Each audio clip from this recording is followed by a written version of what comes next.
Welcome back, everybody. It's another episode of Talk Openly. My name is Jack, and I am here with my wonderful Sangha friend, Daniel from Lions Road Dharma Center. Hello, Daniel. Hello, Jack. It's so good to be back with you. It's really good to be back with you, too. I missed you last week. I missed you as well. Yeah, Yeah, same. yeah. It was kind of weird having just like a night off. Yeah, what are you gonna do with yourself? What did you do with What yourself? did I do? I mean, I probably just like wasted. No, I don't want to say wasted the time away, but a little bit. I think I'm a bodhisattva in training, and so I'm not always the best. I don't always use my time as well as I could. I think maybe Huh. I did some Manjushri practice, but I can't remember. That would have been a good use of my time. I hope Yeah, what I that would did. have been a good use of your time. Probably, nothing wrong with maybe catching a show, reading a good book, laying around. No, you're so nice. That's Those are like, I those are good forget. things too. It's kind of nice. Yeah, yeah, totally. Yeah, Yeah. let's talk about that in a minute, but I want to Yeah. let people know, tonight's show is facing our fears. We're going to talk a little bit about some of our fears, and how they come about and what might be some of the underpinnings, the samsaric underpinnings for our fears. Oh, I'm a So little nervous, Jack. I am too, and it just feels like we keep picking ones that are like too close to home. I know, Me right right? now. Doubt, apathy, boredom. Yeah, yeah, we're kind of like we're in our shadow side the We are last totally in the shadow few weeks. side. It's true. It's true. It's good. It's necessary, right? Yeah, we got to get in there. We got to turn the bright light on, look at it, face our fears, so to speak, face our shadows and transform them. Yep, absolutely. So we're going to be doing that tonight, talking together about those fears. But first, I'd love to hear a little bit about how you're doing. How's your training? Um, and just, yeah, how you are. Thanks, Jack. I'm good. My last week I was gone. I went on a work trip with my business partner, who happens to be my brother as well. Very So good. that was really nice. The during the week I noticed that when I'm traveling and I'm engaged with other people, in the last two cases with each of my brothers, that I'm Man, my seated meditation formal practice is totally off. Like it's so far gone. Yeah. Um, but on the trip, I had the opportunity while flying out there. I had a little bit of time, and I decided to read the book called Becoming a Buddha, Hmm. Mahamudra Dzogchen Foundational Practices by Lama Jimpa Rinpoche. Oh, great. Yeah, yeah, I've been meaning to read it ever since I got it, right? And I'd made a little bit of progress, but I never actually sat down. And it's not a heavy read or anything, but there was something in there I wanted to share with you. I'm gonna read a little bit out of it Okay, because wonderful. this kind of got me, and I think it Uh-huh. might be sort of related to some of the things that we're going to be talking about today. Yeah. All right. So he says, as bodhisattvas, we wear ourselves out because we all have terminal uniqueness. And we wear ourselves out because the nature of the mind is we have delusions. But look at it this way, it's taken eons, but now we're here. And this is the part that got me. We're not a salvation religion. There's no way to rescue people. The door opens from the inside. So we're not aggressive or claim to be omnipotent in that way. And here we go. Here we go. This is it. This is a grown-up religion. This is grown-up spirituality. We're not kids anymore. And he says a teacher Wow. can't intervene like, okay, I'm going to intervene and rescue someone from their karma, but we can provide a lot of support around it. I'm Yeah. grateful for that support, but you know, Mhm. yeah, my experiences with religion were childish, Yeah, me you too. know, and one of the problems is that I've carried childish religious notions into this practice, and Yeah. I've projected my own religious trauma, my own sort of ideas, beliefs about what, what it's all about where it wasn't based on any truth, right? Like it was just something like that I had made up, and like I said, I'd projected onto it.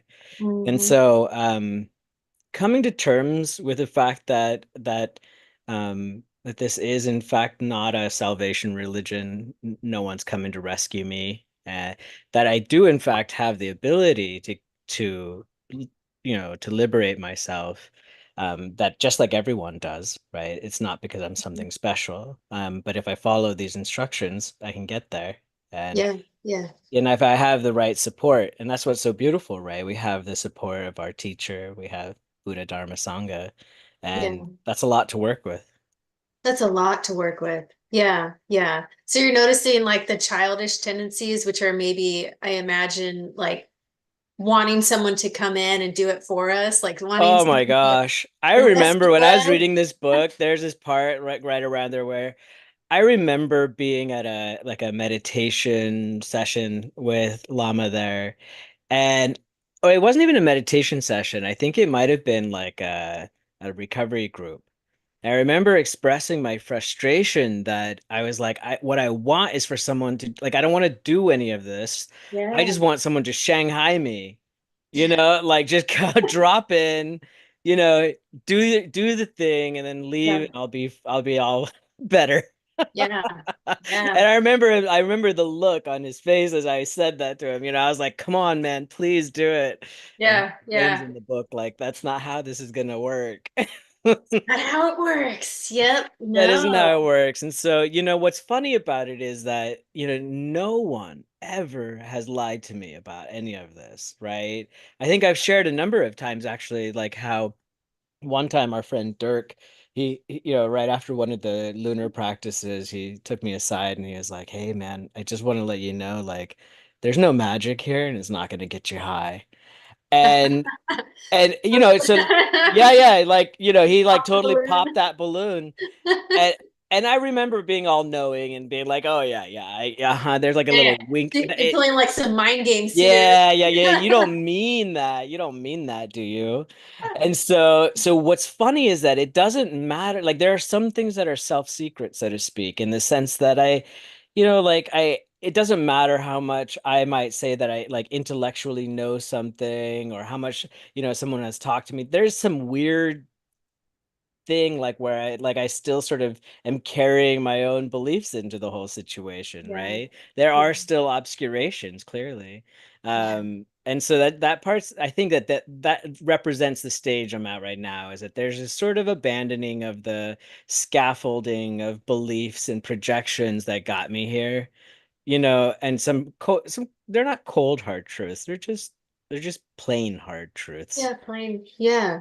Yeah. Wow, that's pretty powerful. I'm glad that you shared that with us. And I imagine a little bit scary. Like, I don't know. I Yeah. feel like Yeah. letting go of scaffolding even when you're ready, like let it like taking the training wheels off of a bike, right? Like, even though you know you're ready, it's still kind of like, but am I? Right, right. There's that doubt, right?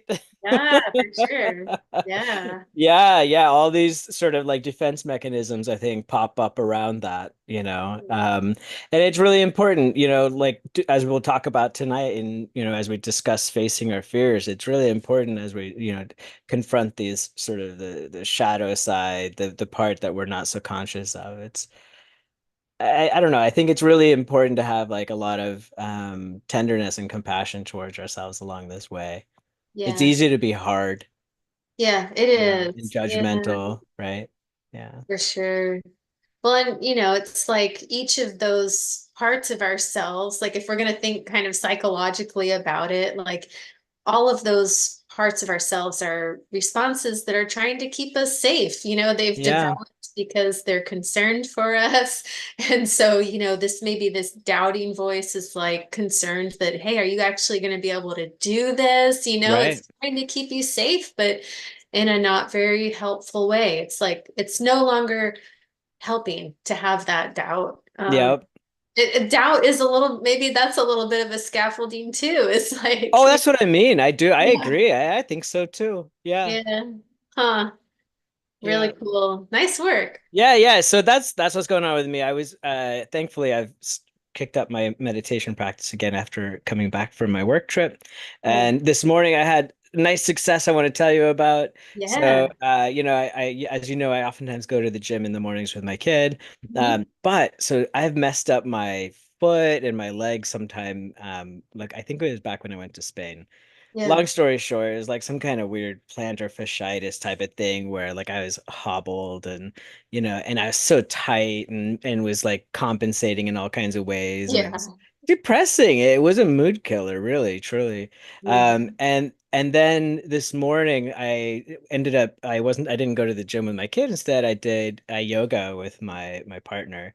Mm. Um, and oh my gosh, like the relief is so great. And like Wow. yeah, I can feel how much the stretching really helped with the pain. It's really amazing. Like I was just tickled to see that the physical yoga, like it was nice from a meditative standpoint too, but it Yeah. totally, it immediately started relieving the pain. Yeah. It works. It's Yeah. amazing. It really Yeah. works. Yeah. Yeah, so all kinds of good things going on there on my end. And now I want to switch it back to you and I want to hear about you. Sure. Yeah. Well, I've had an interesting time kind of mentally the last couple weeks. I've been, I guess I would say depressed. Um and I kind of just go through phases of that. Each time though, I'm a little bit like, "Hey, wait a minute." I thought I was done with this, you know? Yeah. Um But so it's been interesting. A lot of my experience of depression this time around is pretty physical, like just feeling very tired. Um, uh, yeah, also wanting to eat a lot, like Mhm. overeating. And so what I've been doing is just giving to those impulses while being aware of that I'm doing that. Mhm. Because I think what's happened for me in the past is that I'm not aware. And so then it kind of becomes a pattern. It gets out of control. Um, but right now I'm kind of like, no, I'm gonna sleep 9 hours, and I'm also gonna have like an extra little dessert because Yeah. that's what's feeling kind of like Hmm. stabilizing right now. Um, and so that's been interesting, just have a little bit more awareness around it. Um, yeah, I was trying St. John's wort for a while and then I stopped. I didn't really think it had much of an effect, but then the day that I stopped it, man, my brain was like, I was totally just like zoned out. It was weird.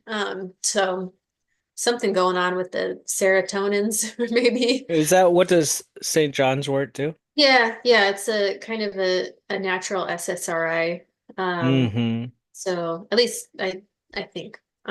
Yeah. Don't quote me on it, but so yeah, it's been an interesting time, and I am very committed to maintaining my training, um, because I know that if I didn't, that would be dangerous territory. Like I might actually, um, slip in ways that are not sustainable. So I've Right. been keeping up with my routine. 24 minutes a day. I'll do some reading. Sometimes I'll do Manjushri practice. And there's a different type of uh, experience in meditation when I'm just okay with being depressed. Yeah. There's less resistance and more compassion. And so I think, every time that I become depressed, I'm hoping that I learn a little bit more about how to accept and welcome the visitor of depression and have it sit down for tea, get to Yeah. know it more each time. Yeah. Um, but yeah, so that's kind of where I'm at and just maintaining. Kind of sounds like you already are inviting it in for some tea. Yeah, You know, yeah. there's this, And dessert. yeah, some dessert. Yeah. Yeah, there's this sort of, it's interesting when depression shows up, and you're sort of mindfully aware of it, how there's this sort of I don't know, it's almost like it's just like an isness. It just is that way, right? Like sometimes like you just sort of like there's this tender, soft sort of heart around it, and Yeah. you recognize like, yeah, yeah, this too, this is it. This is part of this experience, right? And Mm. somehow that softening, it's not like a magic thing that makes it go away or anything like that, right? But Yeah. it does somehow soften it. It does somehow make it a little bit less heavy and Mhm. concrete. Yeah. Yeah, for sure. I agree. I'm Yeah, I sorry think, that you're experiencing that nonetheless. thank I you. want you Yeah, to feel great happiness. I know you do. And I appreciate it. Yeah, it's interesting. I think one of the things that I'm wanting to work on when I'm depressed is my irritability, because I Mhm. get a lot more irritable when I'm depressed, and I recognize that that's like it's not helping, it's not helping my relationships, and therefore isn't helping me. And so I just want to be able to catch it a little bit. Yeah. um, so I am working with that. Something that I try to do is just it's just when I notice something, like because I can notice, and I don't know if it's the same way for you, but like now I can recognize like when I'm having the feeling, the urge to kind of like snap or just be a little bit like, I don't know, just yeah, irritable with someone. I Yeah. can I can sense it. And so sometimes I still say the thing, but sometimes I also just don't. Yeah. And usually that is the better option. I can't say that I've had a great experience when I've been sarcastic and rude to someone that I care Yeah. about. Yeah. Um, so yeah, sarcasm is such like a it feels like such a companion Oh yeah, for with sure. depression that it just makes me feel icky. Yeah, it's like we want our communication just to be clear and simple, especially in those times. Hmm. It's okay to flourish and get excited and all of that in other times, like if you're coming from a positive or even a neutral state. But like I think that when we're somehow low energy, depressed, anxious, that type of thing, it's usually best just to keep it pretty simple, Yeah, basic. yeah, for sure. Yeah, Yeah. hard to do though. Good friend of mine taught me this the notion of resourcing. And it sounds to me like that's something that you're doing around this depression, right? Like you're doing some resourcing Yeah. in order to make sure that you have the energy and the support, physical and otherwise, around you to sort of weather that storm. Yeah, for sure. Thank you for the reminder. Yeah, Yeah, yeah. resourcing. That was you, by the way. I Just know. I'm trying to forget.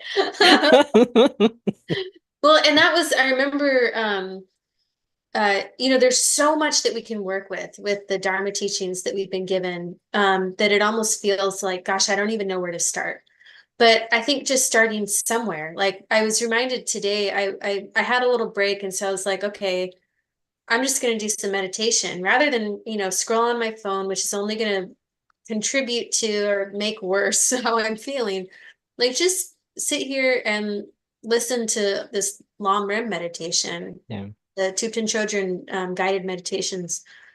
And that was such a nice corrective where it was like, I can use this time to work on my mind, and the one that I listened to was the Four Noble Truths. And so it's just we have so many ways that we can reset to compassion. And compassion is like the ultimate resourcing thing, which is, I know when I brought that up, I was talking about Venerable Tenzin Choki and her talk on compassion and how, we can't actually have, if we're doing genuine compassion, we're not going to burn out because compassion is resourcing. And so, yeah, that's such a good reminder that these practices like Tonglen or even the Lamrim, if we're really really engaged with it and trying to learn, it will transform our experience in our minds.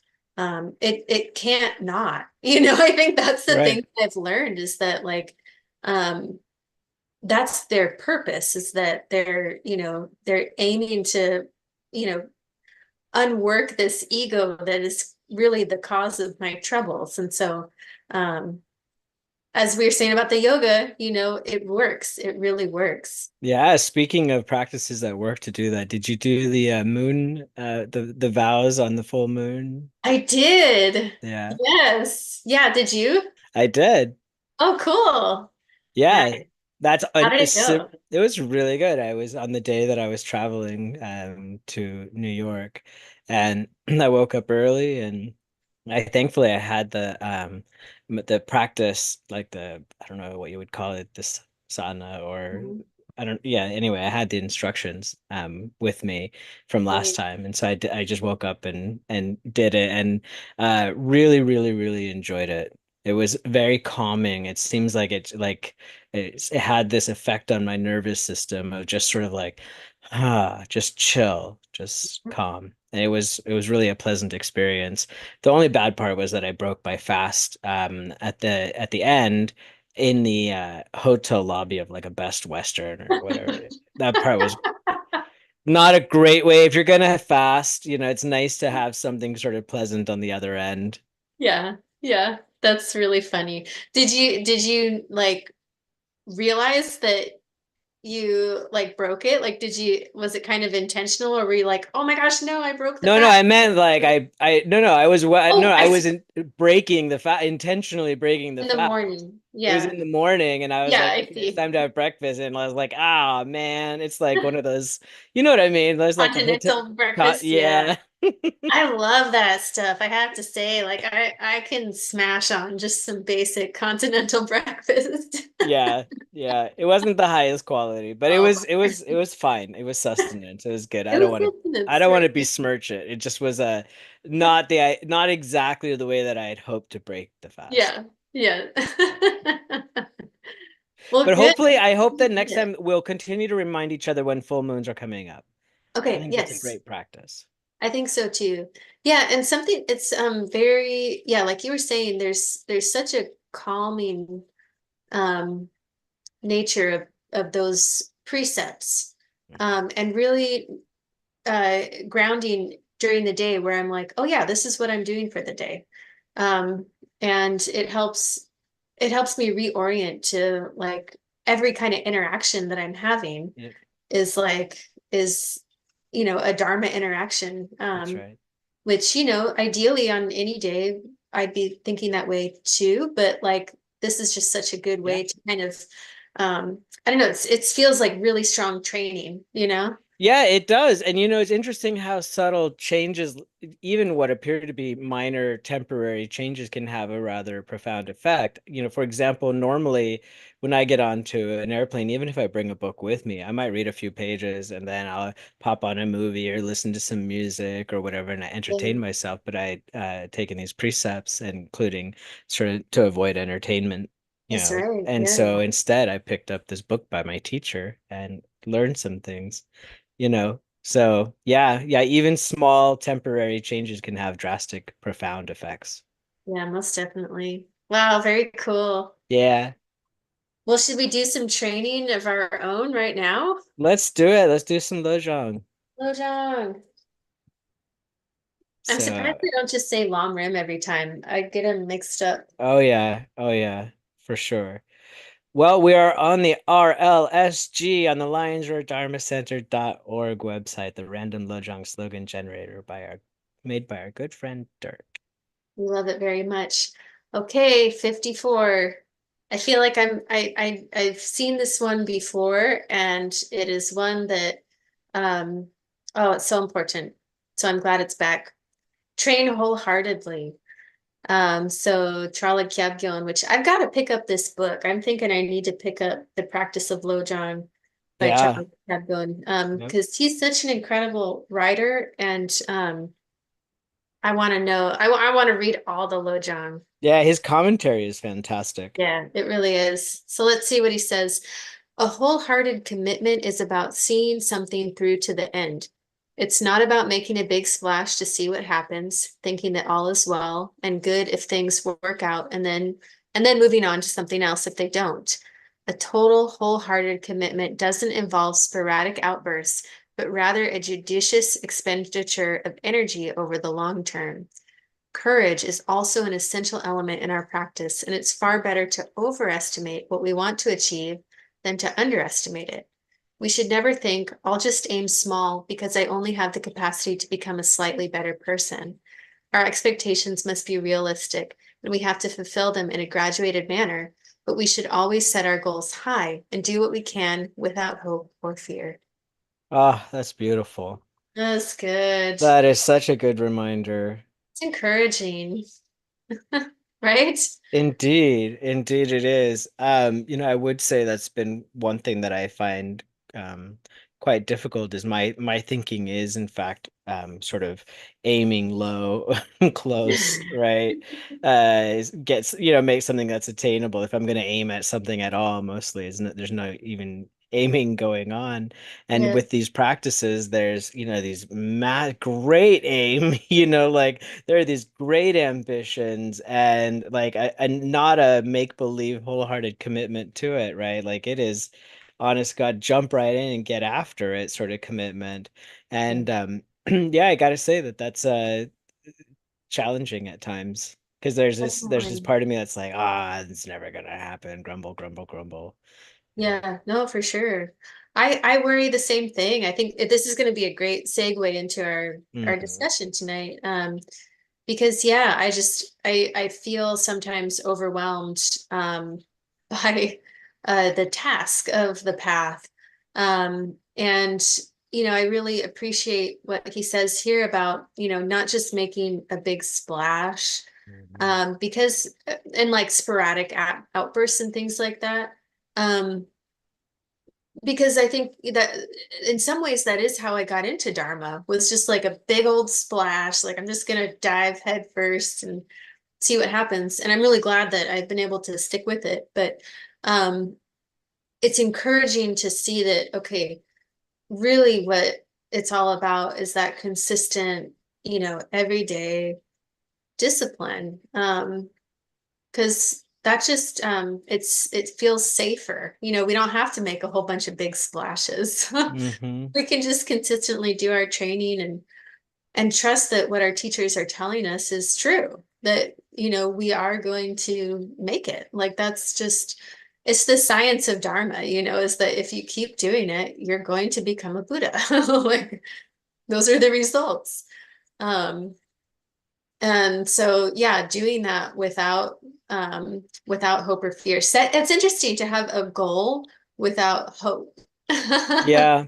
Yeah. What a cool thing.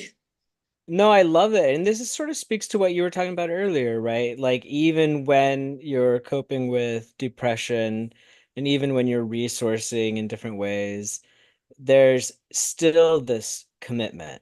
It's still there, right? You don't stop just because it's not a pretty day or it's not, things aren't exactly the way you wish they were. You still are practicing mindfulness, right? You're still engaged in this entire practice. And I think that that's it, right? Yeah. That there's some real joy in that. Even when it's not happiness, there is still that joyful effort, right? Yeah. Yeah, Yeah. I'm really beginning to appreciate that aspect of it. Me too. It's stable. Yeah. Um, yeah, and that moving beyond hope or fear is maybe that's just through diligent practice through all of our hopes and fears, like Yeah. that's kind of the stable line, and our hopes and our fears go up and down, but we maintain the training regardless. Yeah. Yeah, yeah, and and exactly that last line about our expectations must be realistic and we have to fulfill them in this graduated manner. Um I think that part is sometimes a little bit tough for me. Mm. Like I kind of like the more sort of throw things at the wall, make a big splash and see what happens, right? But no, like you said, there's a science, there's a recipe, there's a way to do it, and it's in this graduated manner. And we can be realistic about what we can accomplish. But at the same time, having these big aims, these big goals, these that are just, like super duper high, that's helpful. It's like it's kind of, to me, it's been so surprising to see how, aiming high does in fact work to guide you, as you move through the days. Yeah, right. Yeah. Oh, it's so cool. Let's check out. I want to see this Yeah. picture. Oh, What is wow. that, a Kala Chakra? Is that what that is? No? In the 23 deity Naratma Mandala. That's Huh, really cool. that is cool. Beautiful. I can't see the center there. Hmm.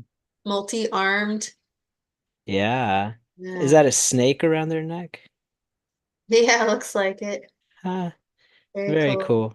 Very, very cool. All right. So I'm going to stop the share on that. Hmm. All right.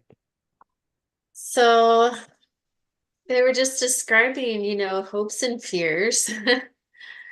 And yeah, just how interesting it is that Dharma practice is about moving beyond hope and fear and really, really coming into our bodhisattva in training beings, these these beings that act out of just compassion. Um, and so yeah, I've been thinking about fear quite a bit. It's been and it's interesting. Oftentimes, I've noticed a theme in my darshans, or just in talking with Lama in passing too, is fear.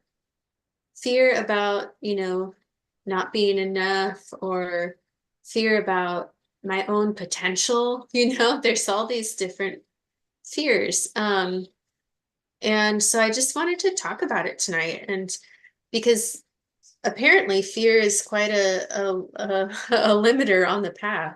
Yeah. It keeps us back. Um, so I'm glad that we're talking about this tonight. I think it's going to be really good for me. And Yeah.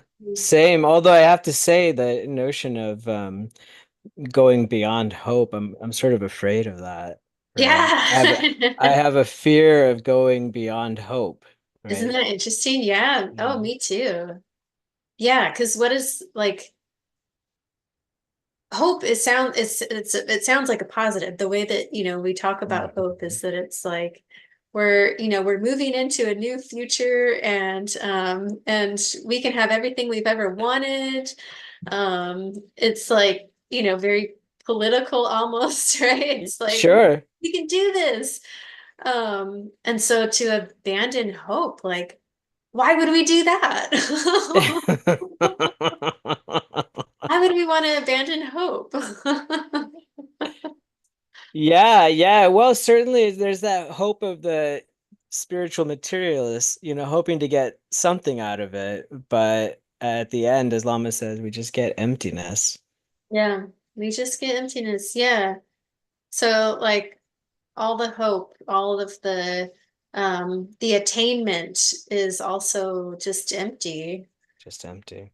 So yeah, why fixate? And on the flip side, so I guess that means that our fears are also empty of a solid, permanent existence. Yep, yep. And the more that we get the right view around the fear, the less that they're driving the show. Or Gosh, so I hope or so so. I've heard. Yeah, right. It's really funny too, like being like in mental health, is that there's a lot of times that I'm having conversations with people where I'm like, oh man, I really got to start like actually doing that. Yeah. Exactly. Because we talk about, fear all the time, and like taking moving towards your values regardless of your fears and things like that. And that's really hard. It I really really admire is. people who come to therapy and talk about that stuff. It's Yeah. hard. It is so hard. It is so hard, and the more that we scratch at the surface, the deeper it goes. Yeah. Or You like, know, you know how when you start cleaning like a really dirty oh, room, and then it's like, oh, I just shouldn't have even started because now that one clean spot makes the rest of the place look so nasty. exactly. It's There's like, just like it's like you pull at the thread and you just keep pulling at it and pulling at it and pulling at it, and pretty soon you're naked. You've unraveled the yeah, whole thing. yeah, But yeah. yeah, my God. Anyway, you've got some fears. I got some fears, right? And they Yes. and they they start sort of superficial, but they go deeper and deeper, and they're profoundly, profoundly related to who we think we are, right? To this Ah, misperceived self. That's the part, like, I don't spend a lot of time thinking about my fears. So this was actually a challenging topic for me. uh-huh. You know, really being like, well, what is it that I'm afraid of? And yeah, maybe there's a few superficial things, but it's interesting that in my practice and in my life, the fears are actually oftentimes the same. Hmm. In the sense that there's this sort of like, one of the things that I realize is that I'm terribly afraid of like intimacy, vulnerability, transparency, and that they're like deep roots, like crabgrass or something that's gone Yeah, way down in there, and it shows up in all these weird ways, yeah, right? yeah, Where like there's this attempt to propagate and to prop up this sort of like notion of who I am. And I don't even realize that I'm not thinking about it, I'm just doing it, right? yeah. And that so much of the way that I'm trying to sort of control the entire narrative about who I am and how I'm relating to other people, that so much of that isn't driven consciously, but instead is the result of a lot of these fears and around the ways that I've tried to cope with them and Right, to protect myself from them. That's the development of all kinds of like trauma responses and things like that are no longer helpful, as you said. right. Yeah, yeah, for sure. Yeah, it is weird how if we start to look at just some of our everyday thoughts or behaviors, that it is all connected to these like very egocentric beliefs, mine are it's almost embarrassing like Oh saying this, yeah. right? Because it's like Yeah. it feels so vulnerable, but I know that I'm not alone, so I know that like I'm not special in my fears. Like people experience this, and all of us in samsara are experiencing self-centeredness and like ego, like misconstrued self thoughts, right? And Mhm. so Yeah. Yeah.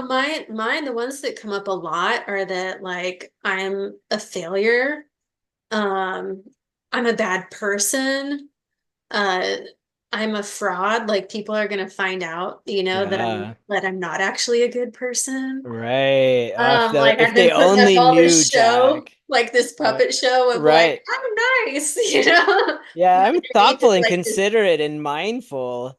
right? I'm a Buddhist. I love everybody. But underneath is this like conniving, Yeah, like, evil this little demon that seething, just angry demon. and so when I really look at them, even ones that seem to be about other people, like, I have fears about my loved ones suffering or Yeah, getting hurt in some way, being harmed. Um, uh, even that is kind of like, well, that's about me. It's because yeah, I don't want to suffer that, yeah, that they're suffering. And so when I really look at it, it's like, oh gosh, all of those fears and anxieties are really just about maintaining this false sense of yeah. self. That's right. There's Just a lot of energy completely, goes into it, yeah, just and completely ungrounded. Yeah. it distorts our sort of communication with the world around us. Yes. Right, because it's this layer, this unnecessary layer. We're putting so much energy into distorting it, to meet our needs, to sort of try to protect ourselves from this big scary world. Right. Yeah. Yeah. Yeah. It does feel big and scary, but I think Yeah. it feels bigger and scarier um, because of maintaining these beliefs. It wouldn't be big and scary if it wasn't dualistic. Ah, say more. Right? Yeah, I mean, if the dualism of the subject object divide wasn't there, it would be impossible to have fear. You couldn't, right? Like in the same sense that you wouldn't be like afraid of yourself, so to speak, right? Like we are only worried when we see ourselves as apart from and disconnected from. That is that misperceived self, right? That doesn't see its interconnectedness, its emptiness in that sense. Yeah. Yeah. And that's what's so healing about Dharma, right? Is that there it's by perceiving the truth, right? To getting those little glimpses of being in harmony with reality as it is, and how peaceful that is, and how there's no fear there, Yeah. right? The nature of mind that way, it's beyond fear. Yeah. And right, so like if you can recognize that dualism is a big problem if you're fearful, right? Think about the Tara. We'd heard it, way back when, that when reciting the Tara mantra, it's good to keep in mind that we want people to be free of their fears, and we want the end of this dualistic perception, mind state, and then we want their body minds to be healthy. And all three of those things, they're not separate, Yeah. Yeah. Yeah. Most definitely. right? The freedom from fear, the lack of dualism, and the healthy body and mind it's all the same thing. Yeah. Yeah. And when those come into like alignment, with reality that things are impermanent, I think that that's a huge antidote for me is just Yeah. reminding myself like, okay, all of this is changing. And so even if there is something that's painful or Yeah. uncomfortable, like it's not a permanent reality. Yeah, Uh, let's look at its dependent origination a little bit, right? Let's see what the causes and conditions were, right? What kind of karma generated this situation, right? right, And right. then we can allow that thing, that experience of fear, or that thought or concept of fear, can allow it to like self-liberate in the Dharma, so to speak, right? Mhm. Like in the truth. Yeah, yeah. But we can't, it's weird, right? I know I say this all the time, but it's weird. You can't go in thinking I'm gonna make this go away. Well, dang it. No. Yeah, it's like we just have to be with it. We got to experience it. It's Uh, like, yeah. it's kind of like I told my kids when they were little, and I've told myself the same advice, which is if you're ever having a bad dream and some scary monster is chasing you, the best thing you could do is to turn towards it. Like turn Yeah, straight towards that thing that's chasing you. Look at it. yeah, You're like, yeah, what the hell, man? Why are you here? How can I yeah, help you? Right? And yeah, it's amazing how when we do that, we stop running, we turn, we face, we look at, we invite, we say, all right, I see you. I understand you're here. I'm not trying to push you away. Why? Talk to me, yeah, come sit with me for tea, right, right?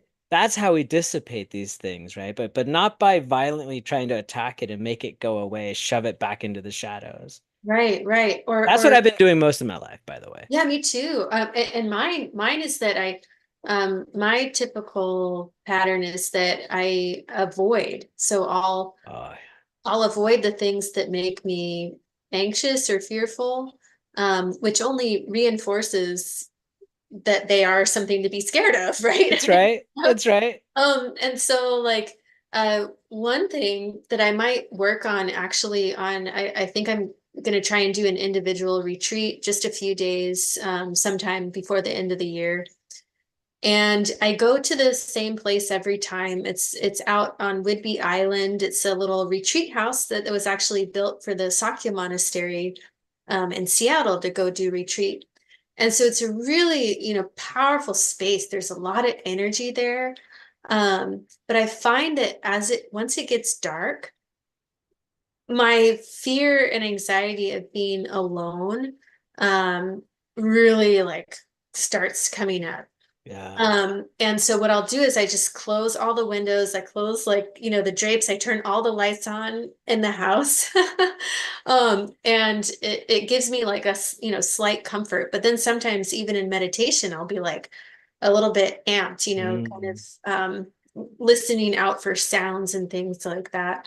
And so I think I might have to do some exposure therapy or something like when I'm at the retreat house, is just in meditation, like allow fear to be present. And, where do I feel it? What do I notice? Um, what kinds of thoughts are associated with my fear? Yeah. And just really observe it um, and do my best not to like kind of just go immediately to what feels safe, which is like to close everything up and shackle myself inside. Um, so that's something I'm thinking about doing because I know that I'm going to be fine. Yeah. That's, more than likely I am going to be fine. But if I can move beyond that hope that I'm going to be fine and also move beyond the fear that I'm going to be hurt and just, experience what it is that I'm experiencing, Yeah. I think that could be really powerful.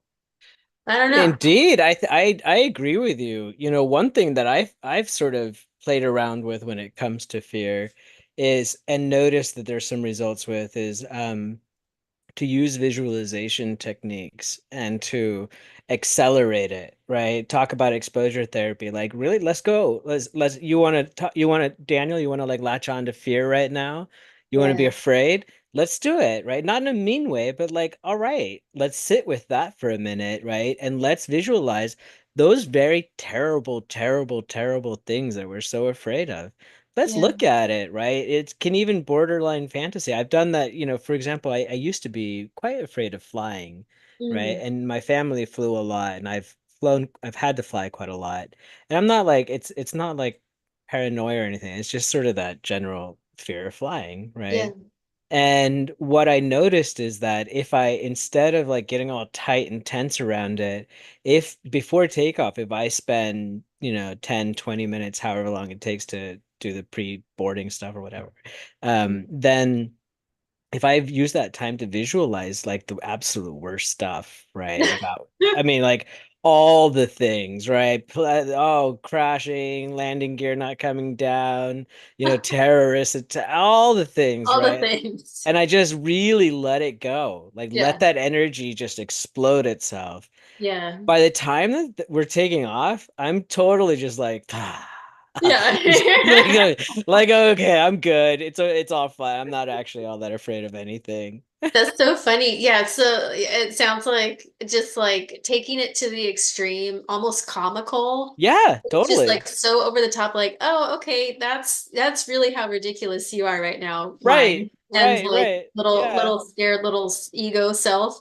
And so you kind of just like blow it up and magnify it, make it ridiculous. Yeah. Well, I mean, I think that there's a sense of then also it is this a little bit of that exposure therapy, but it's also just again seeing that I don't think I realized this initially, but it's a little bit of that seeing the emptiness of it too, of that Yeah. as well, Yes. right? So you can sort of provoke it, is all I'm saying. You can make it sort of Yeah. make that like kind of fan the flames a little bit so you can see it better, Yeah. and then you can see it and you're like, oh.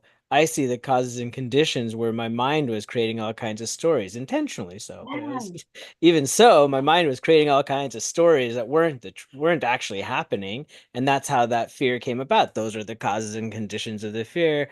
Oh, okay, I see that I've been telling myself all kinds of stories. Yeah. Yeah. Yeah. Now I'm Yeah. Right. scared. Of course I'm Right. scared. Of course. That's really great. Yeah, that's a cool tactic. And um yeah, to reflect on emptiness in the scenario of like catastrophic crashing and all the things. It's like, yeah, that's it too. That Yeah, emptiness too. that too. I can experience nature of mind in any of these scenarios if I'm up for it. That said, thinking about your retreat, like I think that some, like whatever the fears are, if they're somewhat rooted in reality, like somebody busting in on you when you're all alone or whatever, Mhm. I think it makes sense to, you got to have some trust in the fact that you've sort of scouted things out. You've looked under the bed and there's no monsters Yeah, there, there's no right? monsters. Yeah. And Right. lock the door, right? Yeah, Well, exactly. I Don't be know that be silly. right.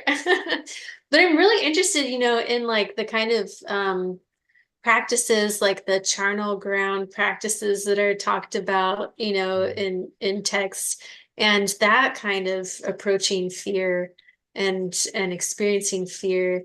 Um, it's just really interesting to me. So I think this might be my own little charnel ground practice. Good. That's Just, awesome. just fear. Yeah, just fear. Yeah. Fear and shamatha. Yeah. Yeah. Well, it's like Chogyam Trungpa says, the path to fearlessness begins with fear, Mm. Mm. Mm-hmm. Mm-hmm. right? Damn it. And so we can be really grateful that we went from a state of not even recognizing our fear or being able to necessarily be able to even name it or yeah, see it. We went from that state to realizing that we had these fears and then even got to the point where we're like looking at and playing with the fears, Yeah. right? And Yeah. then yeah, and then after we engage in these processes, maybe those fears will have transformed into something else. Yeah. Yeah. No, I think that is going to happen. Again, if you follow From this, that path. if you follow the recipe, the formula Right. diligently, then yes, indeed. Right. Well, and I learned about what are called the four fearlessnesses. The four fearlessnesses. Fearlessnesses. Okay, what It's what are very the hard to what are say. the four fearlessnesses? And I'm not familiar with this, and I wonder if it might be like a different um school of Buddhism. It came from the Nichiren library, but we're kind of non-sectarian Yeah, group lay it of on. people. What are they? So for Buddhas, there's four fearlessnesses for Buddhas and then also bodhisattvas. And for Buddhas, there's fearlessness in declaring oneself to be enlightened to the truth of all phenomena, in proclaiming oneself to have extinguished all desires and illusions, in proclaiming oneself to have elucidated the obstacles to Buddhist practice and enlightenment, and in declaring oneself to have clarified the way of liberation from the world of suffering and thus the way of attaining emancipation. So like real confidence, that Dang. you have achieved, enlightenment, that you've extinguished all desires, and that you know the way out for others. And then for I bodhisattva, want that, Jack. I want that too. Yeah. They're just like, I couldn't care less about, this thing that used to scare me. Like, this is just.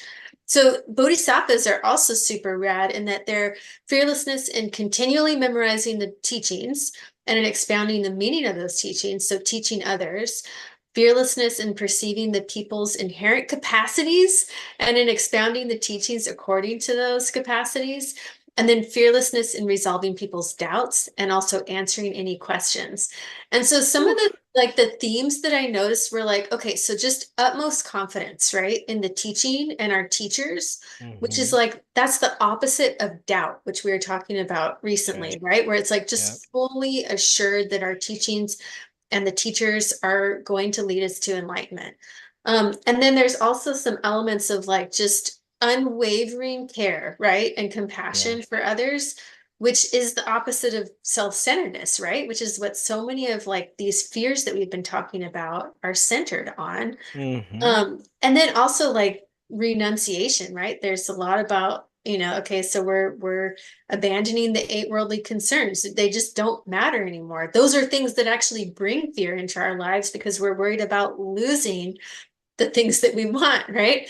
And so I just found that really kind of potent, where it was like, oh, these are the minds that we're Uh, aspiring to, and that we're actually moving towards, these fearless minds that just are fearless because they know reality, they know compassion fully, and they're just, their whole purpose is to serve others, and to not give an F about the things that don't matter, right? The things that yeah. just change in fear. It's like those things don't matter. In fact, they're boring. That was actually something that Lama told me, as an antidote in shamatha practice. If I'm like really caught up in fears or anxieties, stress, he was just like, they're boring. They're actually boring. And so tell yourself, like when you're thinking all these anxious thoughts in your meditation, actually that's boring. I was like, damn it. They Ooh, don't feel boring. Andrew, talk But about isn't that flipping it cool? right on its head. Like that cool boredom that, Yeah. we've talked about in the past, or that who was it that gave that amazing talk on cool boredom? Was that you? No, no, I didn't give a talk on it. I just planned on giving a talk about There, it. yeah. Yeah, but yeah, no, absolutely. That's that cool boredom that Chogyam Trungpa talks about, right? Yeah, yeah. Yeah, absolutely. I want the so Lama's advice, if I can say it's to view these mind games, these fears, these distractions as boring. Is that Yeah. what he said? Yeah. Yeah. And I think Huh. what's funny with that is that it's almost like, those thoughts are bullies, they're just like my mind trying to bully me into whatever self-centeredness to, and so if I can just be like, okay, that's kind of boring. It's a little bit like Ooh, that sounds that, potent. I'm gonna try it. it's the Yeah. last thing that a bully wants, is to Just just be you're insecure, irrelevant. right? Yeah. It's Yeah. like what Dirk said when he was talking about the Mara's last shindig with Buddha before he became enlightened, right? Yeah, exactly. And Yeah. how Buddha just says, I see you, Mara. Yeah. That's it. Like whatever, Yeah. man. Like I see you. It's all good. Yeah. And Mara's over there doing all these things, trying to get, stir up some fear, some trouble. Buddha's just like, oh, yeah, I see you. Yeah. Yawn. Yeah, it's Oh, just kind of uninteresting. yeah. And that's the cool thing about when you're a Buddha, is that it's just genuinely Yeah. uninteresting, those things. We might need to fake it till we make it a little bit. Let's baby step our way to the four fearlessnesses. Exactly. We're gonna get there. It's gonna happen. Thanks Do you for have- helping me make it happen, Jack. Thank you too. I'm so grateful to have such a good friend Same. on the path. Very Yeah. much. Can't wait to see you this weekend. I know, I know. I'm going to be in Sacramento for a retreat. I'm very much looking forward to it. I feel like I'm a guitar that's a little bit out of tune, and retreat just helps me get back Uh, in let's tune. get back in tune, Jack. I love it. Yeah, let's do it. All right.